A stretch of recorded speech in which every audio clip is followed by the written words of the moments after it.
नियत दिल के फेल का नाम है।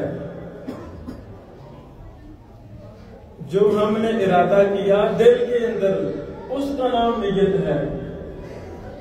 जो बात जुबान पर आ गई है उसको नियत नहीं कहते, उसको कौल कहते हैं, बात कहते हैं।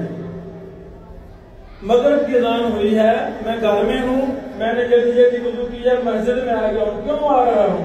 एक इरादा है, इरादा क्या है? जाके मैंने मगरिब की नमाज पढ़नी है, यही नियत है।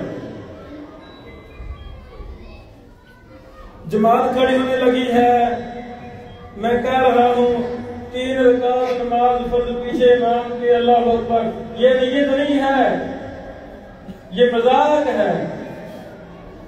रसूलुल्लाह सल्लल्लाहु अलैहि वसल्लम ने ऐसी नियत नहीं की।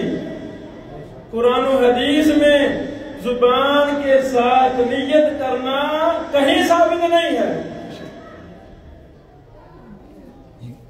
भाईजान ने सवाल किया, संवारने के बारे में बताना जी, दाढ़ी को संवारना कैसे है? कि रुखसारों पर बाल हैं, नीचे जबड़ों पर बाल हैं, इनको उतारना क्या दुरुस्त है? हजरात गिरामी, दाढ़ी ये उर्दू लफ्ज है, अरबी में कहते हैं लिहिया, लिहिया दाढ़ी। लुगत की किताबों में लिहिया की तारीफ जो लिखी हुई है, वो बाल जो रुखसारों के हैं और जबड़े पर, रुखसारों और जबड़े के बालों को कहते हैं दाढ़ी। बात खत्म हुई।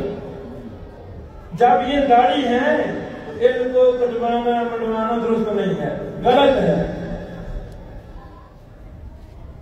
अगर कोई सुस्ती है हमारे अंदर तो हमें बचना चाहिए, हमें नहीं कटवाना चाहिए।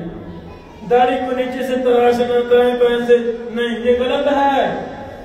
रसूलुल्लाह सल्लल्लाहु अलैहि वसल्लम ने बेशुमार अहादीस में फरमाया, दाढ़ी को माफ कर दो, दाढ़ी को लंबा करो, दाढ़ी को अपनी असल हाल पर छोड़ दिया जाए।